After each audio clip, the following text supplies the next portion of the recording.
of course, we go back a long time. In mid 70s, early 80s from Istanbul, and then Erkan Hoca came to New York in early 90s, right? Erkan Hoca? 89. 89, exactly. And for a while, thanks to him, he appointed me as his honorary manager. We went all the way, almost signing with Polydor London Records. Whenever I talk to anyone in international music business, I think everybody knows Erkan, and which is I'm very proud of hearing. And this got me to, as an occasion, I think one of these guitar shows in NAMM 2 years ago. I was in Anaheim, and I saw the Vigia guitars. They're making the fretless Vigia guitars, and I talked to the owner, Bob, I think, or gentleman's name, I can't recall now. And I said, look, I have a very old friend of mine. Maybe you would like to have him try one of your guitars, because he's the actual pioneer of this fretless guitar making. And he goes, he knew you. Yes, he knew you. And he says, okay, but of course you are in Istanbul, I'm in New York, and they're in France. It was a little bit difficult. And then one day on internet, I saw this very nice guitar player also, Guthrie Govan, and he was playing one of fretless Vigia guitars. Yes. And then I sent a message. I said, would you like to be interviewed together with Erkan Hoca? And he said, oh, please say hello to mighty Erkan Hoca. So the main idea of this interview with Guthrie, although we're talking about mainly guitars, is that in particular regarding fretless guitar playing in this case. And this comes from the fact that Guthrie, when I saw you playing the Vigia guitar in about a year ago or so, and then I saw the Vigia guitar first in 2012 NAMM exhibition in Anaheim, I was thinking of, I should introduce Erkan to these guys, because, you know, Erkan is one of the pioneers of fretless playing. He's a Turkish guitar player, a close friend of mine as well. And then I thought, how did they get to Guthrie? My full history with fretless instruments goes something like this. I started playing regular guitar when I was about 3 years old, so they tell me. Okay. And then at school, between the ages of 11 and 15, something like that, I dabbled in violin, just to experiment with a more conventional instrument. And then kind of realised I wasn't playing violin except for the 20-minute lesson, so I stopped that quite while I was ahead. In my early 20s, one of my housemates had a Tokai Strat. Tokai Strat, yeah. the Japanese Strat. Yeah, and he had these grandiose plans to refret it himself. I said, don't do it, it will never work. Refretting is difficult. We got a little bit drunk one night and took a bread knife to the frets and removed them, and for about a year that guitar just sat there with no frets, and I would tinker with that. And in fact, one of the songs on my solo album, Erotic Cakes, was written on that instrument. I see. I thought, Erkan, you come from Turkey, and Guthrie came from England, totally different background, but one thing exactly hit over there in the same frequency, which is the axe is one. Yes. Fretless guitar playing. And I also or fretless, doesn't matter. Doesn't matter. Exactly. But Erkan Hoca, first time you came up with the fretless, of course we talked about this maybe before and everything, but give us small history how you came up with the fretless. I was in Germany and studying classical guitar by myself, autodidactic. So, but I grew up with Turkish folk music from East part of Turkey where I came. Elazığ? Yeah. Beautiful place. So I carry the folklore of Elazığ. So I needed to play this music also. It doesn't possible with the regular tempered guitar. So I took the frets out, and so I could play makam music and traditional style of Turkish music on guitar. So it started 76 in Munich. 1976. And his background is he started playing the kemençe, you know, the three-string instrument, it's fretless, and then when he went to school, prior to that, he started playing the violin. Kemençe, is that, I pronounced it kemane. It's like kemane. a round thing with a stick on the top, and when you keep the bow still and then you twist the neck. Now, the first decent electric guitar was an old Gibson SG. Okay, that's another thing, because Erkan's first fretless that he converted was a Gibson SG. I mean, okay. The thing that always bothered me about fretless guitar was the lack of sustain, particularly on the two highest strings. After that, I did many others prototypes.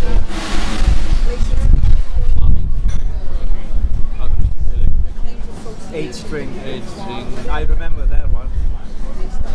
Classic, hollow body, jazz style, double necks, classical double necks, electric double necks, and lately double face. Anyway, many others. Okay. And I think with the trial and error, you found a lot of course, techniques to make it sound better. For example, as far as scale length, what did you do with that? Yeah. Scale length depends on the pressure of strings and the tuning. I feel myself classical Les Paul length. 24 and 3/4. Yeah, I'm comfortable with that. But I have baritone scales also, a special scale length also, experimental length I did. And the wood is very important what you choose, right cut and right wood, and the construction is very important. Especially if it's acoustic, I believe. Yeah, for the sustain and for the color of what you have, especially for sustain is very important. For fretless guitar you need more sustain than regular guitar, Right. so the wood is very important. And when I was talking to interviewing Guthrie, he said there's always been a problem with the lower E and the B strings. Oh yeah. Because they die. They don't. They don't sustain at all. What do you recommend for that? The acoustic is very important in that case, and the dry wood and the action of strings on the fretboard. Also very, very important. It depends on your pushing, Picking. how you press the strings. It's also a personal problem actually. But the sustain is dying in certain places. Yes, so every instrument has problems. Shortcomings. Problems like that. So fretless guitar should be very good choosing. Made with very good choosing wood. Otherwise, it's E string especially is dying. If you make the fretboard very, very flat, then it's a mistake. because it's sticky, especially in metal stuff like that. Metal, yes. So I'm not choosing this. I do fretboard very dry ebony, but it's not flat. You know. Nice. If you look with a look, then you see very tiny cut. Very, very interesting. Then it's You slide. slide easy without sticking. I see. So metal is not good. I see. If you make with metal, you should file it. Exactly. And then On a fretless bass, that doesn't matter because they're lower notes, the strings resonate in a different way. And to some extent, I think you're trying to evoke the sound of an upright bass. True. So you don't want too much sustain. True. It's all about what happens at the beginning of the note, a certain woolliness in the EQ. True. But on guitar, it always frustrated me, say with that old top A Strat. Like 4 of these 6 strings sound great, and the other 2, blink. And then half a second later, the note has died. Very mute almost. Yeah. So I guess there are different solutions to that. I've seen on the streets of Istanbul guys playing fretless electric instruments with an EBO, which is one cunning way to solve the problem. Yeah. But the VGA approach is to have some kind of brass alloy for the fingerboard instead of, I guess, ebony would be the traditional wood of choice. Right. But they've gone the metallic route, so rather than having no frets, it's almost as if the whole board is just one big Just fret. one fret. Yeah. And finally, those 2 top strings become usable. So you can get a credible, clean sound.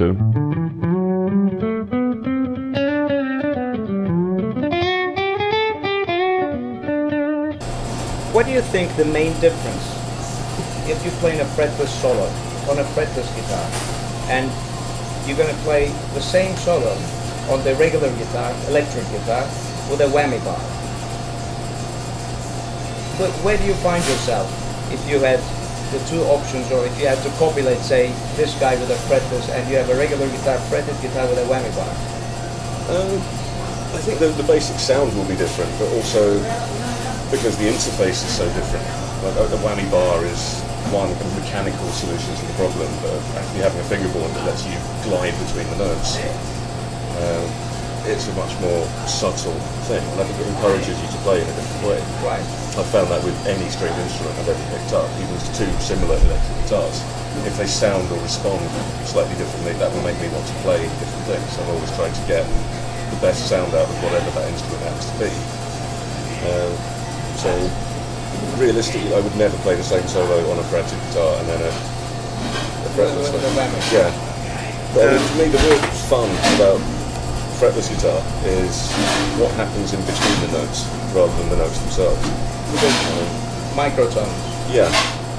Different cultures have tried different things to evoke this, but always anyone playing a stringed instrument and looking for these little inflections, they're trying to sound more vocal. Right. That's your first instrument right there. Yes, right there. So yeah. the Hawaiian guys invented slide guitar before the blues guys, and that was one way of trying to evoke more of a human vocal quality rather than just turning notes on and off. Sure. And then I definitely hear a lot of stuff in Indian classical music and in a different way Turkish classical music. Sometimes the cool stuff isn't the note selection, it's the journey between one note and the next. whammy bar is so you if you play makam music, non-tempered music, then you have special frets there, points there, so you can stay there, and you can move it with the logic of which makam is the point, and make the makam correctly. If you have a whammy, then you lose the point. It's you have just the color, it's not exactly the point, it's not exactly the fret, and it's very short. Yes. Then it's comfortable. Then you have in E string also longer size, then you should tell I have also some ideas for acoustic fretless guitars to make the sound better and louder. I will, and the next time I will work on it. Okay. Thank you, Erkan Hoca. And what guitars are you using now? Mostly the ones you made? I mostly play acoustic fretless classical one. And as an electric, I have many prototypes. Here in tonight in New York, I will use my special made Steinberger double Steinberger.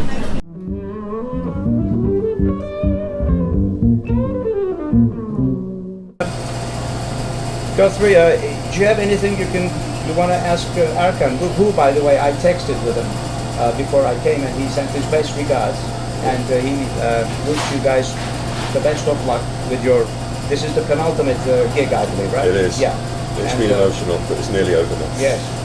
So I wanted to relay his best wishes to you, and Mine to him. well, thanks again for giving us this opportunity. I know there's quite a bit going on in there, and there's some other friends waiting over there to interview you. And I remember when you went to the Midwest, when you were in the US, and a couple of times here we went jamming. You played blues with your fretless, and although fretless guitar mostly sounds a little bit sad, but when you played blues, it became a very positive blues sound. Blues has also sadness, so it's good playing fretless guitar with for blues music. It's very suitable instrument, like slide guitars. Fretless guitar, you have a limited space with endless points. One other question, and this is the last question. At one time you said your ideal would be in music the polymodal harmonization. Oh yes, this is the dream of How do we achieve this? Give me some example. Maybe one day we get together, maybe another good fretless guitar player like Guthrie, you, and can we achieve this? But explain to me how we do it. This is actually this idea is for a symphony or something for me. Also, single instrument with couple single instruments, fretless instruments, or with electronic instruments, you can Do that. make some. But my thought is for polymodality is for symphonic music. I see. So, especially a bigger